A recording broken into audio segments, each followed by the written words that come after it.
बच्चों, इस वीडियो में हम class 12th physics chapter 3 current electricity का एग्जाम्पल नंबर 3.2 देखेंगे। बाकी के एग्जाम्पल्स की वीडियोस की प्लेलिस्ट का लिंक बच्चों आपको डिस्क्रिप्शन में मिल जाएगा। ये एग्जाम्पल बच्चों ड्रिफ्ट स्पीड पर बेस्ड है, तो अगर आपको ड्रिफ्ट स्पीड ड्रिफ्ट वेलोसिटी पता है तो ये क्वेश्चन आपके लिए काफी ईजी है। और अगर आपको कुछ भी डाउट है इसमें तो हम एक बार इन शॉर्ट रिवाइज कर लेते हैं व्हाट इज ड्रिफ्ट वेलोसिटी, फिर हम इस क्वेश्चन को देखेंगे तो आप इजीली इसको समझ पाएंगे। बच्चों, मान लेते हैं कि ये कोई एक कंडक्टिंग वायर लिया हुआ है हमने, इसको थोड़ा हम जूम करके देख रहे हैं। अब कोई भी जैसे कंडक्टिंग वायर होता है तो उसमें फ्री इलेक्ट्रॉन्स होते हैं in absence of electric field. Means जब तक वायर को किसी सेल या बैटरी से कनेक्ट नहीं किया गया है तो ये सभी इलेक्ट्रॉन्स ऐसे ही रैंडम मोशन में होते हैं, थर्मल मोशन में होते हैं। मींस इस टाइम ये सभी थर्मल मोशन में है और जिगजैग मोशन कर रहे हैं, किसी भी डायरेक्शन में ये मूव कर सकते हैं, किधर भी जा सकते हैं। तो जैसे एक इलेक्ट्रॉन इधर से इधर आया, यहाँ मान लेते हैं कि वो किसी आयन से कोलिजन हुआ, उसकी डायरेक्शन चेंज हो गई, फिर किसी आयन से कोलिजन हुआ, फिर डायरेक्शन चेंज हो गई। तो ये जो थर्मल मोशन है बच्चों, ये टेम्परेचर पे डिपेंड करती है। जितना टेम्परेचर होगा उसके अकॉर्डिंग काइनेटिक एनर्जी होगी। तो ये तो बात हुई कि जिस टाइम पर कोई इलेक्ट्रिक फील्ड नहीं अप्लाई हो रही है तो कोई करंट भी फ्लो नहीं हो रहा है, क्योंकि ये तो एक इलेक्ट्रॉन देखा हमने, ऐसे ही कोई इलेक्ट्रॉन इस डायरेक्शन में मूव कर रहा होगा, यहाँ से फिर इस डायरेक्शन में, तो ऐसे ही सभी इलेक्ट्रॉन्स रैंडमली सभी पॉसिबल डायरेक्शंस में मूव कर रहे होते हैं। तो किसी एक टाइम पर देखा जाए तो अगर एक इस डायरेक्शन में है तो दूसरा कोई इलेक्ट्रॉन अपोजिट डायरेक्शन में भी होगा। तो इस तरीके से जो इनकी एवरेज वेलोसिटी है वो आ जाती है 0, क्योंकि किसी एक टाइम पर कोई एक इलेक्ट्रॉन अगर किसी डायरेक्शन में जा रहा है तो दूसरा इलेक्ट्रॉन हो सकता है उसकी अपोजिट डायरेक्शन में हो। इंडिविजुअली इन सभी इलेक्ट्रॉन्स का अपना एक्सेलरेशन होता है, लेकिन ऑन एन एवरेज ओवरऑल देखें तो कोई नेट एक्सेलरेशन नहीं होता, इसीलिए क्योंकि डायरेक्शन सेम टाइम पर इलेक्ट्रॉन्स की अपोजिट हो सकती है कि एक इलेक्ट्रॉन जिस डायरेक्शन में है दूसरा उसके जस्ट अपोजिट डायरेक्शन में हो सकता है। तो एवरेज वेलोसिटी 0, नेट एक्सेलरेशन 0, कब? When electric field is not applied. तो जब इलेक्ट्रिक फील्ड नहीं, एवरेज वेलोसिटी 0 और कोई करंट भी फ्लो नहीं होता है। ये कब की बात है? जब इलेक्ट्रिक फील्ड नहीं अप्लाई की गई। अब देखते हैं कि when electric field is applied. तो इस वायर को कनेक्ट कर दिया बैटरी से। अब यहाँ पर इलेक्ट्रिक फील्ड सेट हो जाती है, और इलेक्ट्रिक फील्ड की स्पीड तो आप जानते ही हैं बच्चों, लाइट की स्पीड के इक्वल होती है। यहाँ इस केस में हम नियरली इक्वल टू लाइट की स्पीड लेते हैं इलेक्ट्रिक फील्ड की स्पीड को। मींस इतनी जल्दी इलेक्ट्रिक फील्ड एस्टेब्लिश होती है जैसे जितनी तेज स्पीड लाइट की है उससे थोड़ा सा कम होती है, क्योंकि यहाँ पर एक मीडियम की बात आ रही है। जैसे लाइट की स्पीड क्या होती है? 3 × 10⁸ मीटर पर सेकेंड, पर ये वैक्यूम में होती है। मीडियम में ये चेंज हो जाती है, ऐसे ही इलेक्ट्रिक फील्ड भी मीडियम की वजह से थोड़ा कम हो जाती है। लेकिन फिर भी हम कह सकते हैं कि लाइट की स्पीड से इलेक्ट्रिक फील्ड एस्टेब्लिश हो जाती है, और इसीलिए करंट भी उतनी जल्दी एस्टेब्लिश हो जाता है। जैसे ही इलेक्ट्रिक फील्ड एस्टेब्लिश होती है, ये साइड पॉजिटिव और ये साइड नेगेटिव है, तो इलेक्ट्रॉन्स पॉजिटिव टर्मिनल की तरफ ड्रिफ्ट हो जाते हैं। इलेक्ट्रॉन्स के ड्रिफ्ट होने की स्पीड बहुत कम होती है, लेकिन सारे इलेक्ट्रॉन्स एक साथ ड्रिफ्ट हो जाते हैं पॉजिटिव टर्मिनल की तरफ। जैसे किसी एक टाइम पर एक इलेक्ट्रॉन इस डायरेक्शन में मूव कर रहा था, तो इलेक्ट्रिक फील्ड जैसे ही स्टेब्लिश होती है, इलेक्ट्रिक फील्ड की डायरेक्शन इधर है ना, तो इलेक्ट्रिक फील्ड की अपोजिट साइड में ये ड्रिफ्ट हो जाता है इलेक्ट्रॉन, और ये आप देख सकते हैं कि इतना ड्रिफ्ट आ गया। सेम टाइम पर जैसे अगर कोई इलेक्ट्रॉन इस डायरेक्शन में है तो वो इधर आ जाता है, ये ड्रिफ्ट आ गया इसमें। ऐसे ही ये इलेक्ट्रॉन इस डायरेक्शन में जा रहा है अगर कोई, तो उसमें ड्रिफ्ट आ जाएगा, वो इधर आ जाएगा। तो इस तरीके से एक साथ इन सब में ड्रिफ्ट आ जाता है। नेगेटिव टर्मिनल से एक इलेक्ट्रॉन जैसे ही यहाँ पर पहुंचता है, तुरंत यहाँ से दूसरा इलेक्ट्रॉन निकल पड़ता है। ऐसा नहीं है कि ये इलेक्ट्रॉन चल चल के आए यहाँ तक और तब वो इधर ऐसे मूव करके जाए। जैसे ही एक इलेक्ट्रॉन यहाँ पहुंचेगा, दूसरा इस एंड से एकदम एग्जिट हो जाएगा।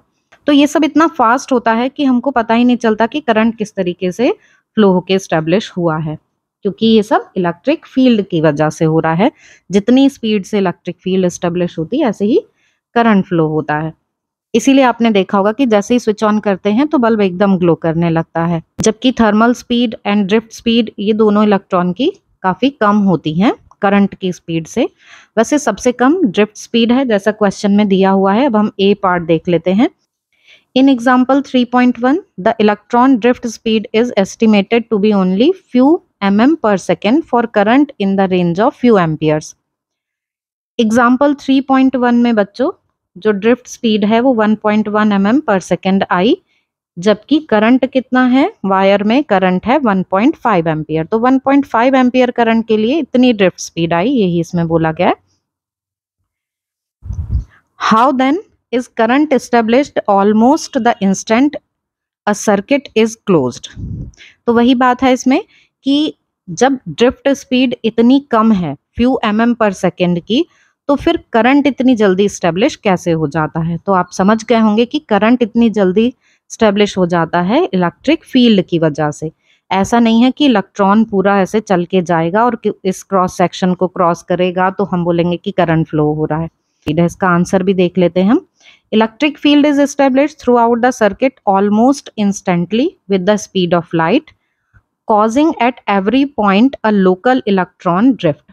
जैसे ही इलेक्ट्रिक फील्ड अप्लाई की जाती है, सभी इलेक्ट्रॉन्स पर एक फोर्स लगता है और वो सभी ड्रिफ्ट हो जाते हैं पॉजिटिव टर्मिनल की तरफ, और ये इलेक्ट्रिक फील्ड स्टेब्लिश हो जाती है किसी इंस्टेंट में, बहुत कम टाइम में, लाइट की स्पीड से। Establishment of current does not have to wait for electron from one end of the conductor traveling to the other end. तो ये भी हम बात कर चुके हैं कि ऐसा नहीं है कि एक इलेक्ट्रॉन को दूसरे एंड तक जाने की जरूरत है तभी करंट उसी स्पीड से फ्लो होगा।